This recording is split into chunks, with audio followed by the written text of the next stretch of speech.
ಡಿಚ್ಚಿ ಹೊಡಿತೀನಿ ಹಿಂಗೆ ಬಂದರೆ ಕಂಡು ಹೊಡಿತೀನಿ ಟಾನ್ ಟಾನ್ ಟಾನ್. ರವೀಣ ಹೋಗಿ ಬೆಳಗ್ಗೆ ಮಾತಾಡೋಣ. ಟುಡೇ ಮಾರ್ನಿಂಗ್ ದಿಸ್ ಕಮಿಂಗ್ ಯಾ. ಆಯ್ತು ಹೋಗು, bye bye, good night. Going house. ಆಯ್ತು. Today this morning going. ಆಯ್ತು ಹೋಗು ಅಂದಿದ್ದು. ಇಂಗ್ಲೀಷ್ ಅಲ್ಲ ಕನ್ನಡ ಬರಲ್ಲ ಹಂಗೆ. ನನಗೆ ಇಂಗ್ಲೀಷ್ ಬರಲ್ಲ. ಮತ್ತೆ ಇನ್ನೇನು ಓದಿದ್ದೆ ನೀನ್ ಏನು ಈ ಕನ್ನಡ ಮಾತಾಡ್ತಿದ್ಯಾ, ಕನ್ನಡ ಬರಲ್ಲ ಅಂದ್ಬಿಟ್ಟು.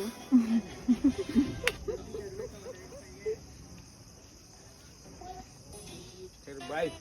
ಬಾಯ್. C you. ಬಾಯ್. ಈಗ ಎಷ್ಟು ದಿನ ನೋಡಿದೆ ಟುಡೇ ಮಾರ್ನಿಂಗ್ ದಿಸ್ ಹೌಸ್ ಹತ್ರ ಬರ್ತಾವ ನೀವು. ಇಂಗ್ಲೀಷ್ ಗೇಮ್ಗೆ ಗಿವ್ ಅದು ಏನಮ್ಮ ಸ್ಪೆತ ಗಿವ್ ಅನ್ನಕ್ಕೇನು ಕ್ಯೂ ಏ ಗಿವ್ ಮೀ ಅನ್ನಕ್ಕೇನು ಕಿವು